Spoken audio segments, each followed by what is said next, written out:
Hi guys, and welcome back to my channel. I am Rachel from Rachel Reads. If you are new here, then welcome.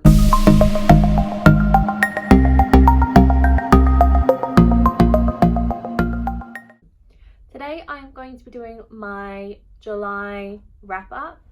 I managed to get through 12 books this month, which I think is pretty impressive. And I'm going to quickly go through the stats before I start talking about the video. My last wrap up was really long and I only talked about 5 books, so I'm going to try and go into a little bit less detail, but I will link below my Goodreads reviews below if you would like a more detailed review. So this month, I've just got my notes here in my trusty little Kiki K notebook. So this month I read 12 books, as I said. I read 3 2-star, 3 3-star books, 4 4-star books, and 2 5-star books. I read 1 historical fiction, 8 thrillers.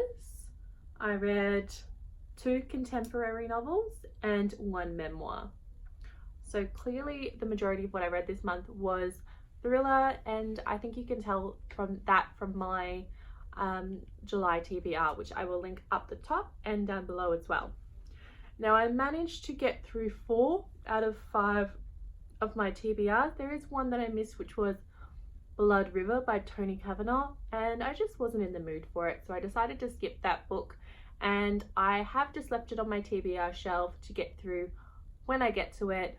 I'm probably not going to put it, I doubt that I'll get through it this month in August, but you never know. And that's the problem with being a bit of a mood reader. It's really hard to force yourself to read something that you're just not feeling. So without further ado, let's get into the wrap up. The first book that I read was The Light Between Oceans by M.L. Stedman, and I gave this 3 stars. So this is a book about a man named Tom Sherborne, and he has just returned from the First World War to Australia. And while he was educated and brought up in a well-to-do family with a lot of money, he is now estranged from his family and decides to become a lighthouse keeper because he is struggling reintegrating with the world and he likes to be by himself.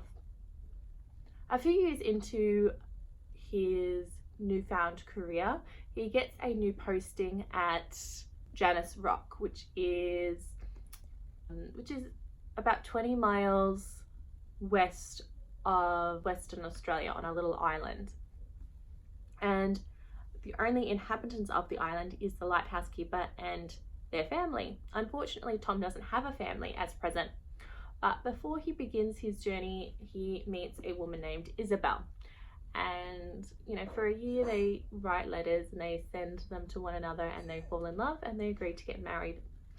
So Isabel really wants a family, and when she moves to Janus Rock, she quickly becomes pregnant, but she suffers a series of miscarriages and she feels like she's never going to have a child. And one day a lifeboat appears on Janus Rock and there is a dead body of a man and there is an infant baby who's still alive. Now, without giving too much away, Isabel and Tom make a gut-wrenching decision, and this decision has serious impacts over the next several years. And this book really starts to discuss the implications of that decision that they've made. Quickly, just talking about what I liked about this book, I really liked the description of what it was like as a lighthouse keeper. It's not something I know anything about. I liked the relationship between Tom and Isabel. I thought that was really quite good. They only had each other. They only got to return to the mainland every 3 years.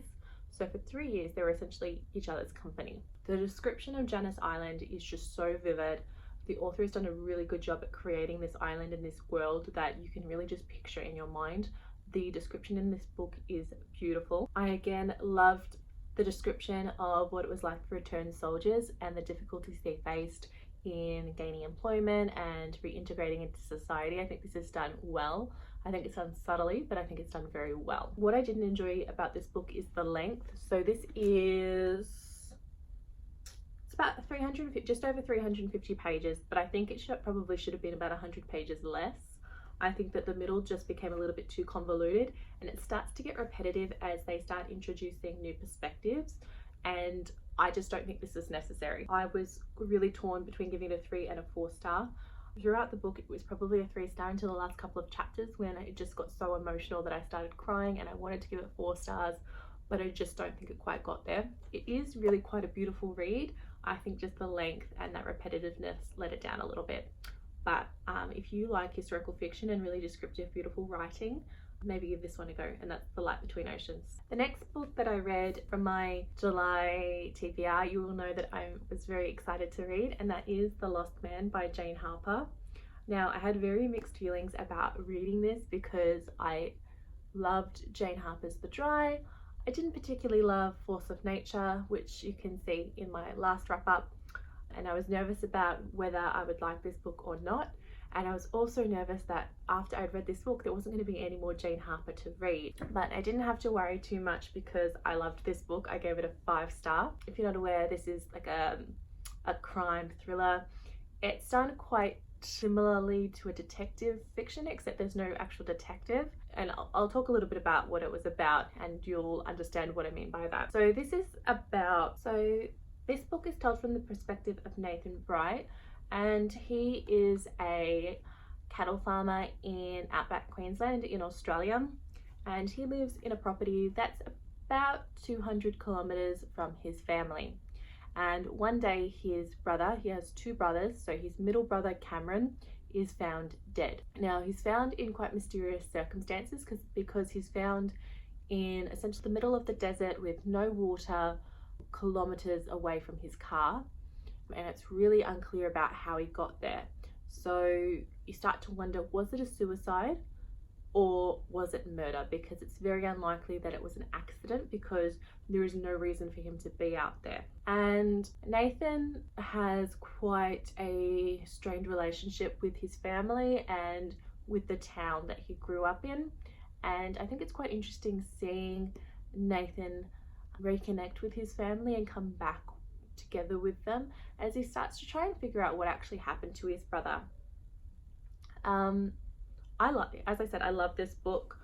The ending was completely unpredictable for me. I did not guess the ending. There are a few twists and turns that I did sort of get. I didn't predict how Cam actually died, and I was really quite surprised by this, and I really enjoyed the twist. So this is the first book of Jane Harper's that did not centre around Aaron Falk, but you'll be interested to know, if you really did like The Dry and Force of Nature, that The Dry is actually referenced in this book. It turns out that Nathan Bright's mother was actually Ali, one of the girls who died. She was her aunt.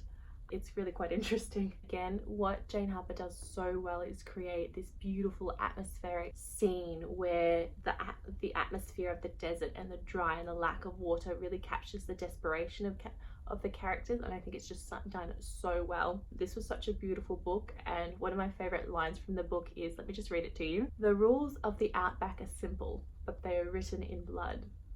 It just really stood out to me about what this book was about. And I also wrote in my review, this book is amazing. If you love Jane Harper, it is every bit as good as The Dry. You need to get your hands on this. So please, if you are looking for a good thriller, go and grab yourself The Lost Man. It was so good. Probably one of my favorites of the year so far. The next book that I read was The Taking of Annie Thorne by CJ Tudor, and if you've watched any of my videos, you'll know that the reason that I bought this book was because of the cover and the spine, which is actually beautiful. And that's really the only reason I bought this book. I didn't actually know anything about it, but it is a thriller, and I gave this book 3 stars. Now, I've seen quite a lot of reviews that have compared this to Pet Sematary by Stephen King.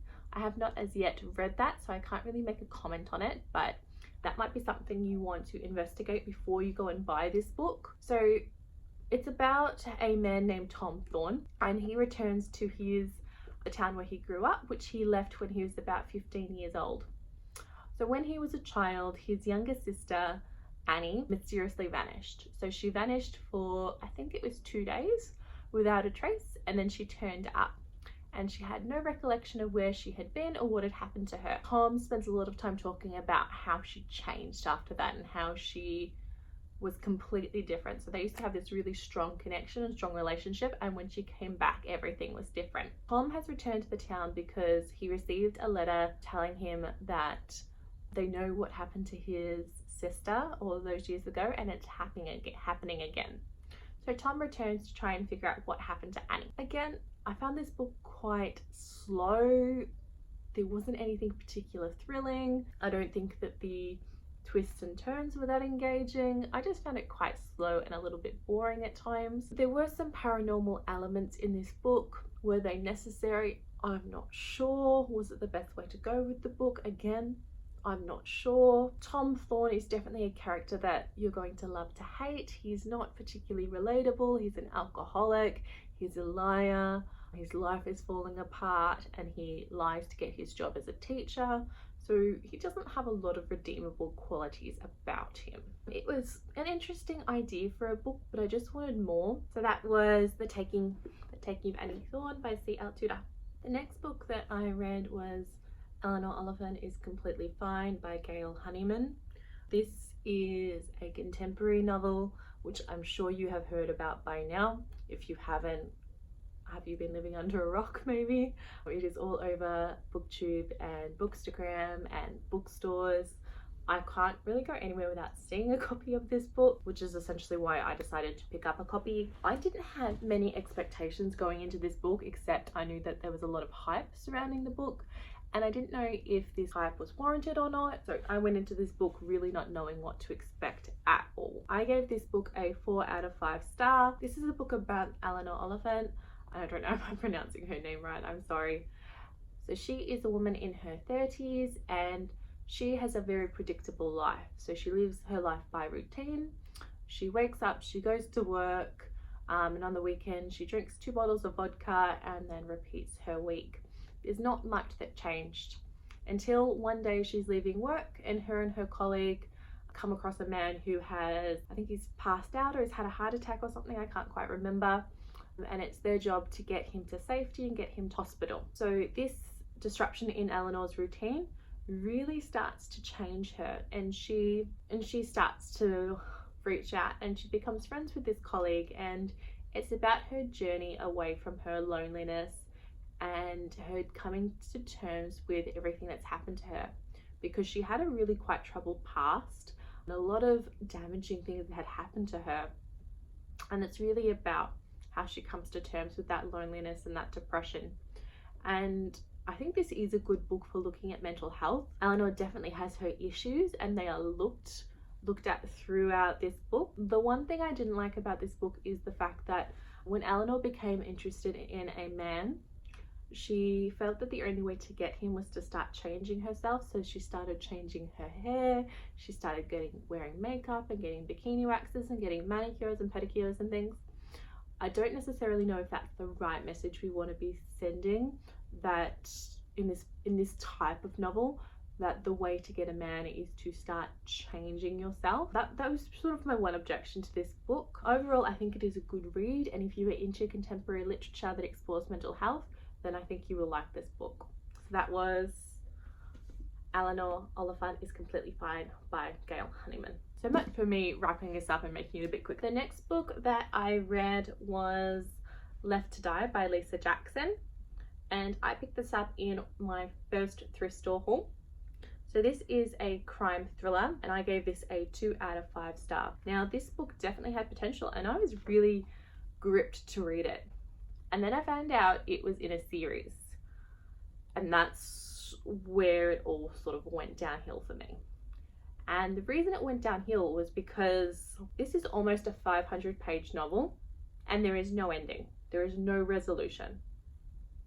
What it does is it draws you into the story and it resolves 1 or 2 things, but the main hook, who is the killer and what is their motive, it's like you have to go and buy the next book.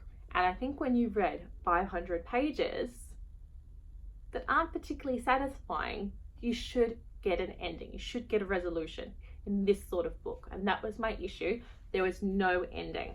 Just to talk a little bit about what this book is about.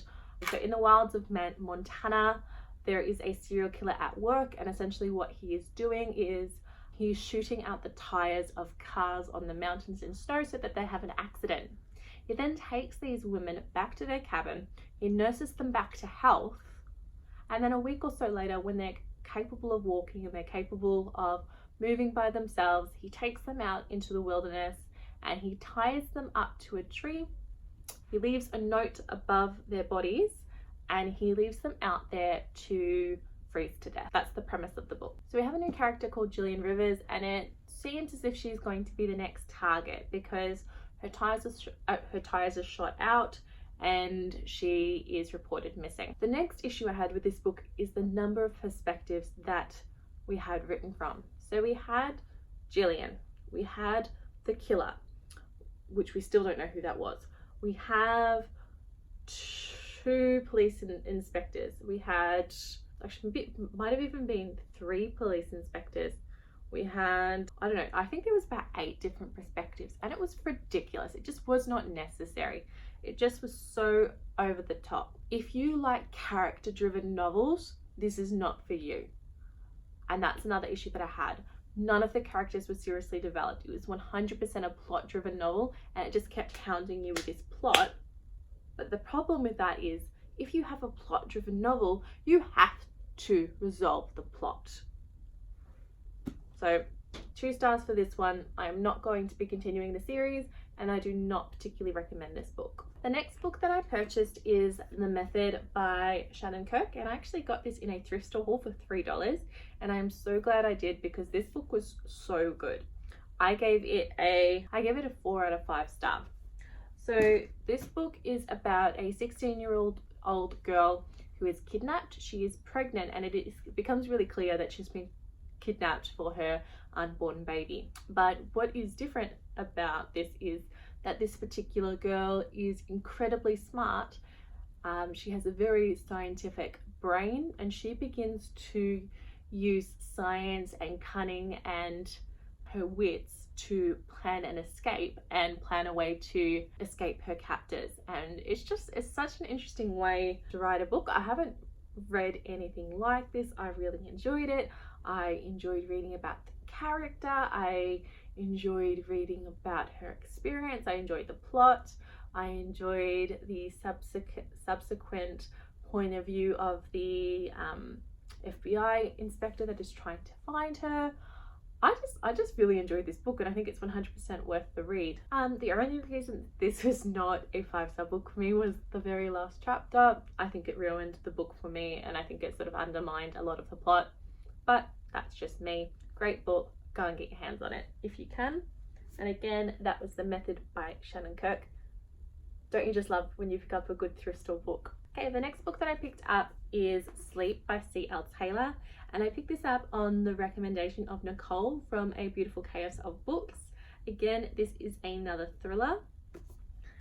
So I gave this book a 4 out of 5 star, and this is the book about a woman named Anna. Now, something happened to Anna and she feels incredibly guilty over what has happened, and she flees her London life to the wilds of Scotland, where she begins to work at a tiny little hotel on the Isle of Rum.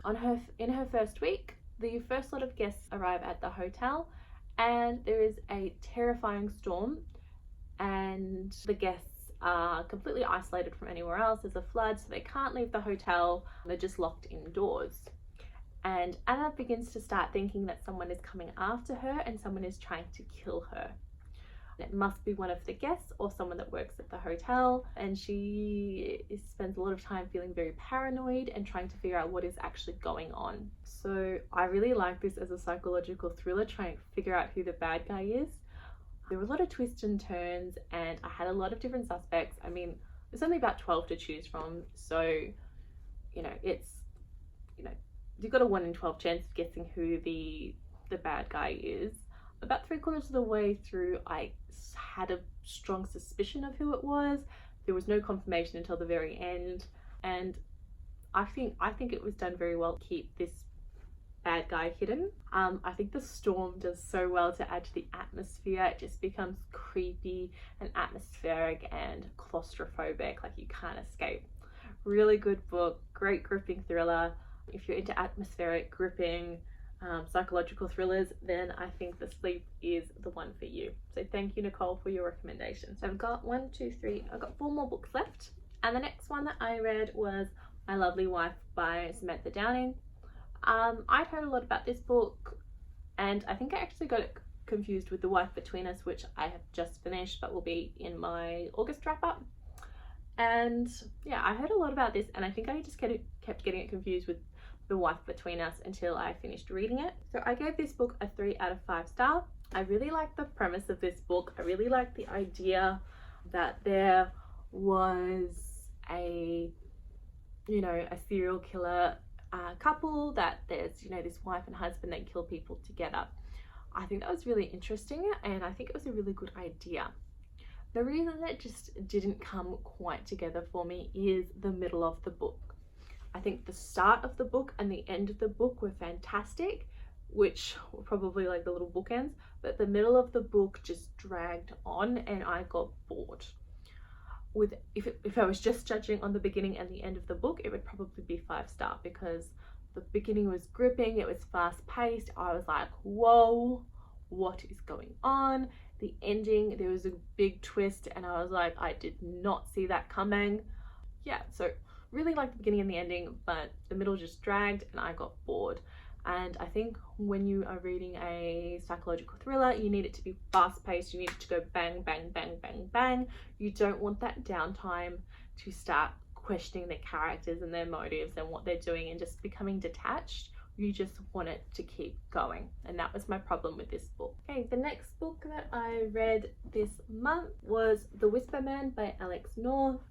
Again, I didn't really know what to expect from this book, but I loved it. I gave it 5 out of 5 stars. It's probably one of my favorite reads of the month.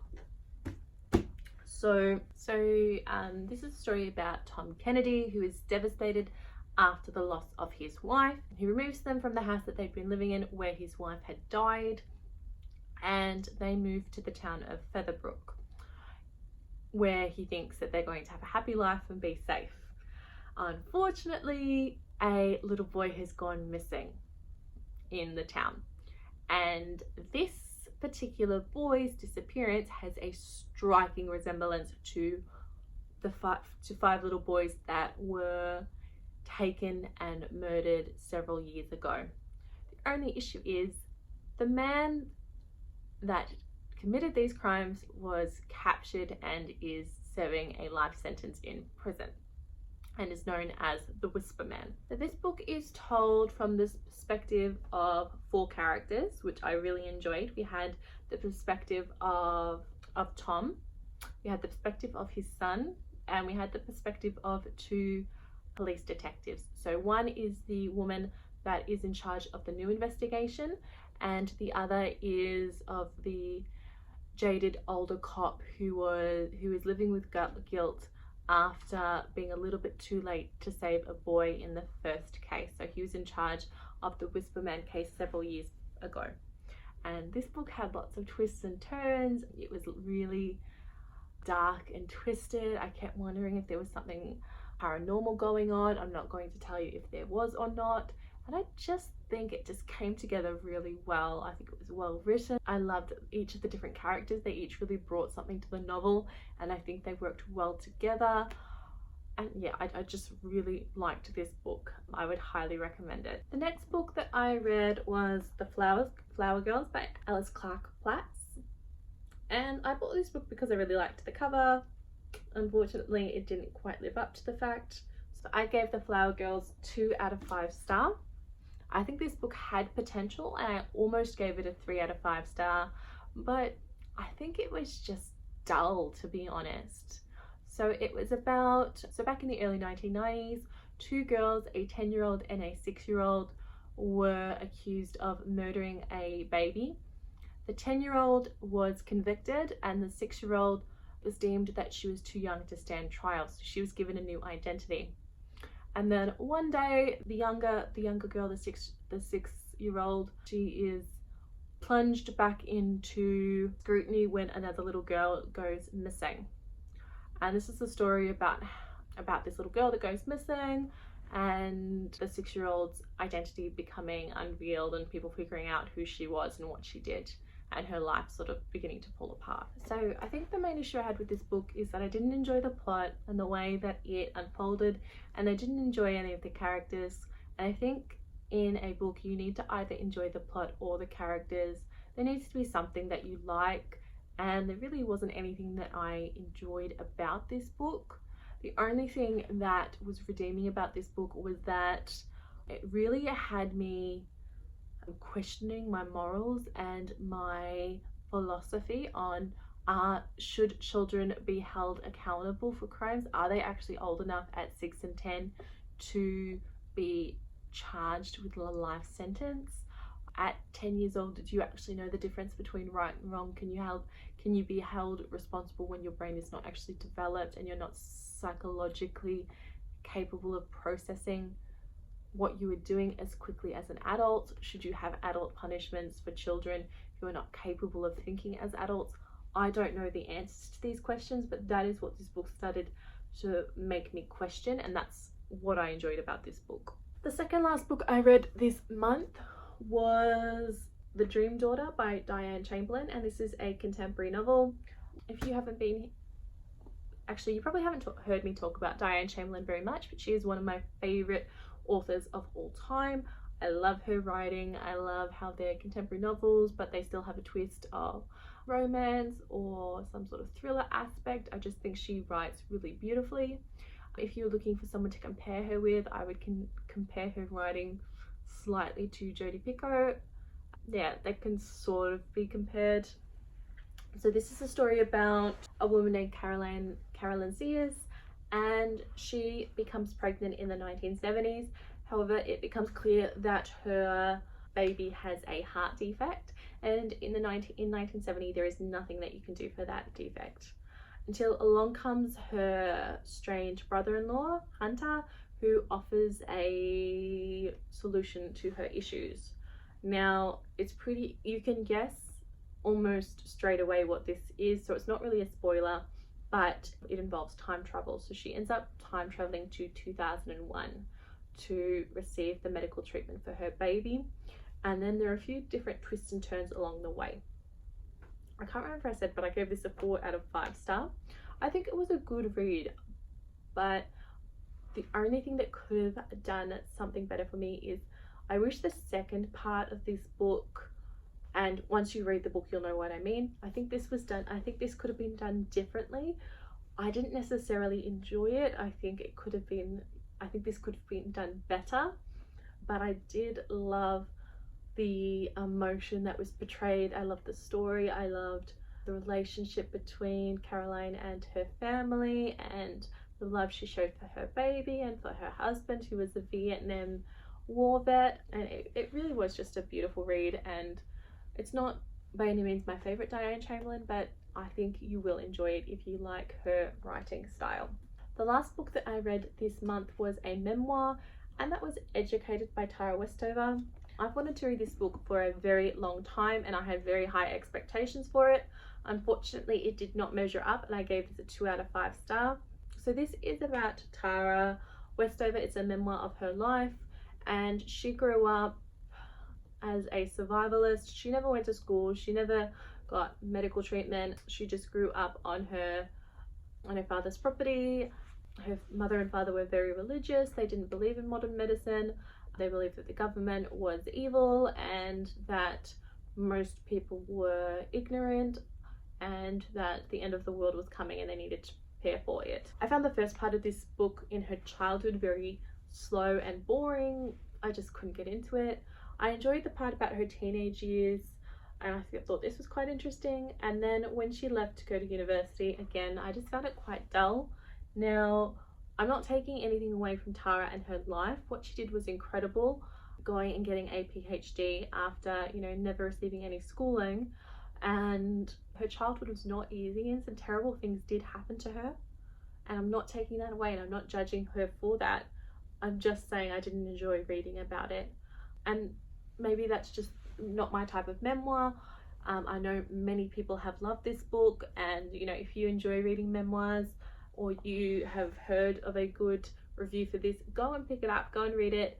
100% it just wasn't for me. So that's the end of what I read in July. It's the end of my July wrap up. As I said, I read through these 12 books. It's not a huge amount of books, but it's pretty good considering I went back to work this month, which is exciting. If you have any questions about any of the books that I've read, if you've read them, please let me know. Don't forget to go and check out the book where I picked my TBR, my July TBR, which will be linked below, and check out my August TBR where my name, Rachel, picks the books that I'm going to read in the month of August. So thank you again for staying tuned, and I will catch you later. Bye!